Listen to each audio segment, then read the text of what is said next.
Halo anak-anak ibu, bertemu lagi dengan ibu ya. Iya, ibu ingin mengucapkan terima kasih buat semua anak-anak ibu yang telah menyaksikan video pembelajaran dari ibu. Dan harapan ibu semoga anak-anak ibu tetap semangat belajar.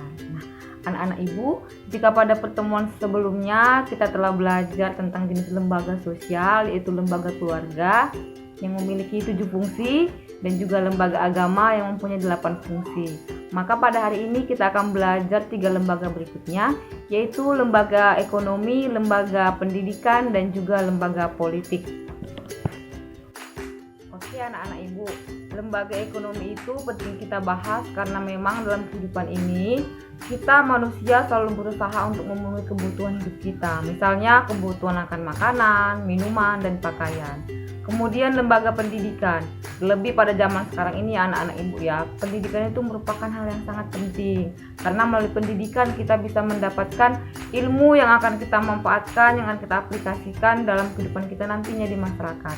Kemudian lembaga politik, apa pentingnya politik bagi kita? Ya, politik itu penting karena politik itu bertujuan untuk mengatur masyarakat dan juga untuk memberikan suatu kewenangan bagi pihak-pihak tertentu untuk mengatur dan untuk mengamankan kehidupan di masyarakat. Jadi, ketiga lembaga ini sangat penting untuk kita pelajari agar kita nanti bisa melihat seperti apakah jalannya masing-masing lembaga ini di masyarakat. Seperti itu dia.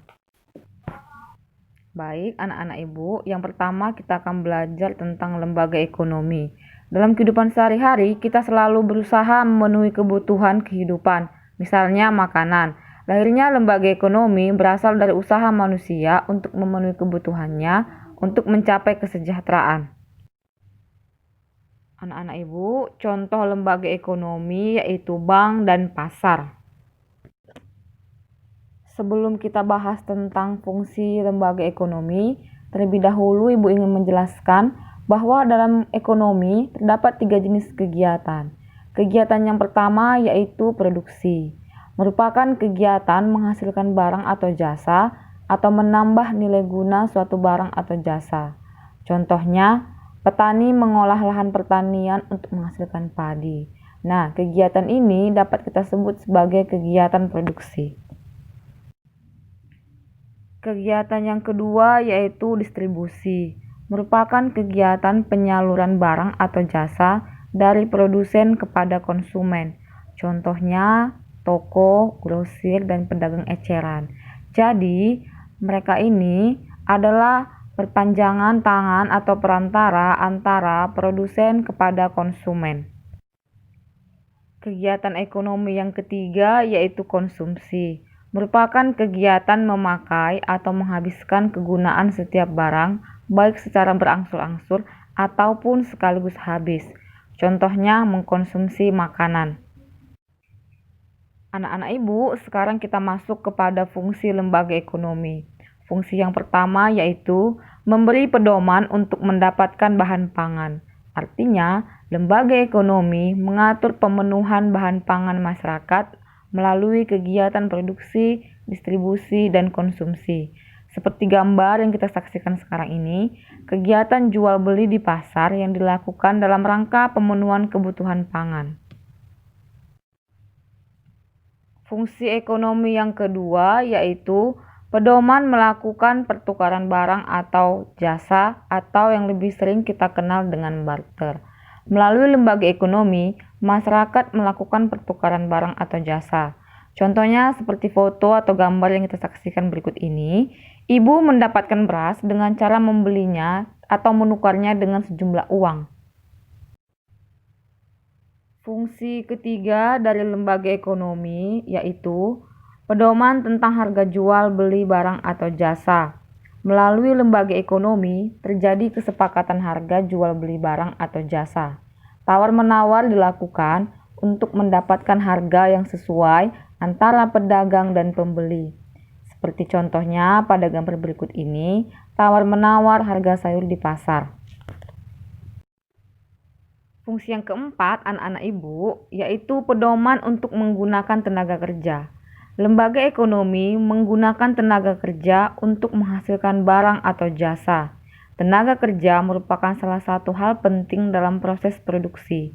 Melalui tenaga kerja, barang atau jasa dapat dihasilkan atau diproduksi. Seperti gambar berikut ini, untuk menghasilkan pakaian, sebuah perusahaan pakaian harus menggunakan tenaga kerja untuk menjahit pakaian. Fungsi kelima yaitu pedoman tentang tata cara pengupahan. Untuk dapat mempekerjakan seorang tenaga kerja, maka sebuah perusahaan harus memberikan upah kepada tenaga kerjanya, tentunya sesuai dengan peraturan yang dibuat. Upah diberikan atas hasil kerja seorang tenaga kerja. Contohnya, pemberian gaji kepada seorang tenaga kerja. Keenam, fungsi lembaga ekonomi yaitu pedoman tentang tata cara pemutusan hubungan kerja. Maksudnya, seorang pekerja atau karyawan dapat saja diberhentikan dari pekerjaannya karena beberapa faktor. Untuk melakukan pemutusan hubungan kerja, dilakukan berdasarkan tata cara sesuai peraturan. Misalnya, dikarenakan masalah keuangan dalam sebuah perusahaan, sehingga harus mengurangi karyawannya atau tenaga kerjanya. Fungsi ketujuh dari lembaga ekonomi yaitu memberikan identitas bagi masyarakat. Identitas ini tentunya dapat kita artikan sebagai tanda pengenal.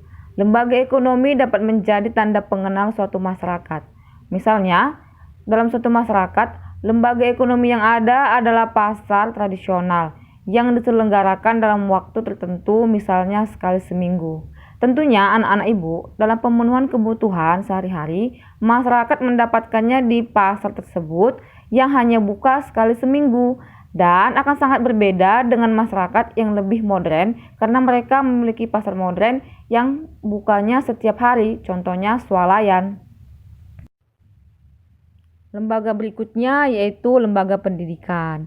Anak-anak ibu, dalam masyarakat maju, pendidikan dijadikan sebagai salah satu kebutuhan penting, terlebih mengingat perkembangan zaman seperti sekarang ini. Pendidikan merupakan proses membimbing seseorang atau individu ke arah yang lebih baik melalui interaksi dengan lingkungan sekitar. Contoh lembaga pendidikan yaitu sekolah dan tempat kursus. Dan anak-anak ibu, ternyata fungsi lembaga pendidikan dapat kita bagi menjadi dua, yaitu fungsi yang pertama yaitu fungsi manifest. Fungsi manifest merupakan fungsi yang secara nyata atau disadari yang tercantum dalam kurikulum sekolah.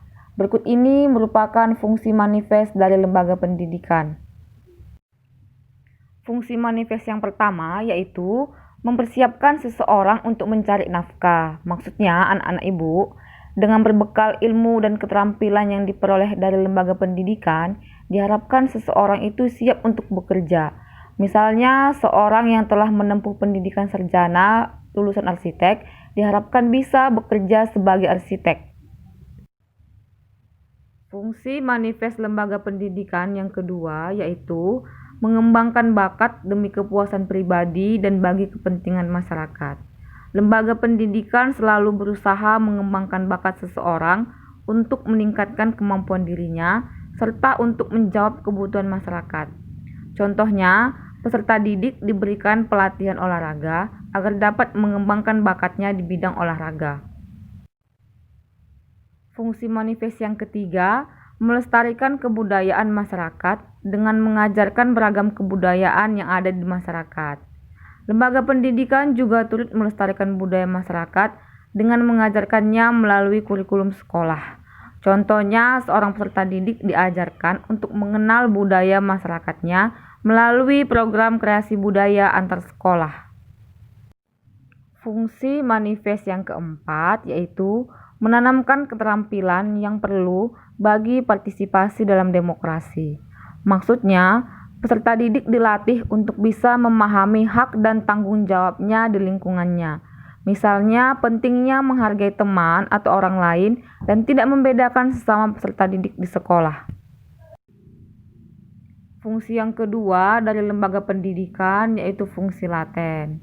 Merupakan fungsi yang tidak disadari atau tidak tercantum dalam kurikulum di sekolah. Berikut ini fungsi laten lembaga pendidikan.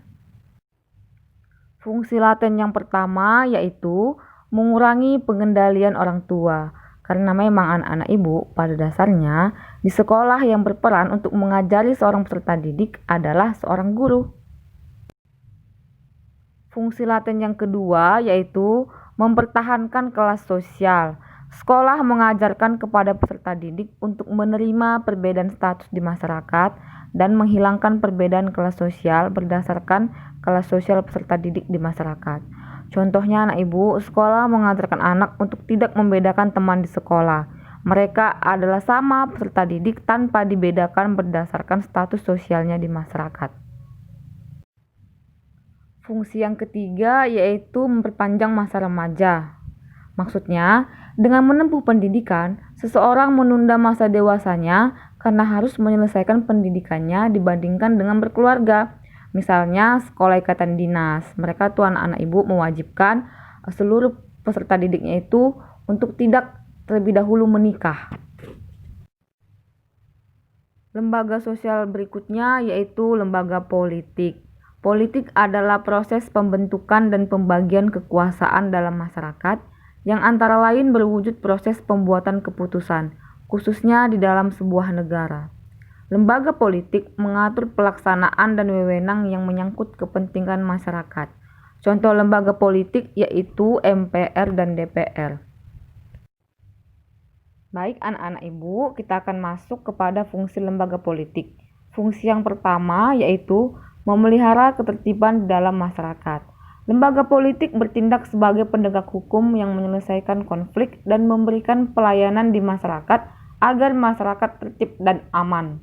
Contohnya anak ibu, rapat anggota MPR dan DPR untuk membahas peraturan negara. Fungsi kedua dari lembaga politik yaitu mengusahakan kesejahteraan umum. Lembaga politik berfungsi untuk merencanakan dan melakukan pelayanan sosial serta mengusahakan pemenuhan kebutuhan masyarakat. Seperti gambar yang kita saksikan berikut ini, pemerintah berusaha untuk menjamin kesediaan beras nasional.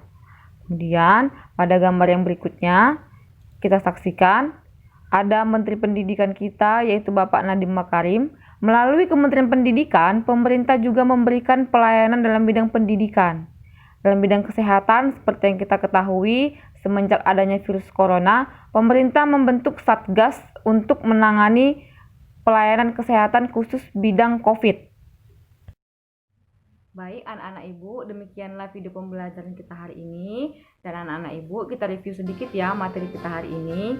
Lembaga ekonomi mempunyai 7 fungsi dan lembaga pendidikan mempunyai 2 fungsi yang kita bedakan atas fungsi manifest dan juga fungsi laten. Dan lembaga politik mempunyai 2 fungsi. Harapan ibu, anak-anak ibu tetap semangat belajar, dan jika ada pertanyaan silakan langsung menghubungi ibu. Dan jangan lupa untuk mengerjakan tugas pembelajaran kita. Terima kasih dan sampai jumpa.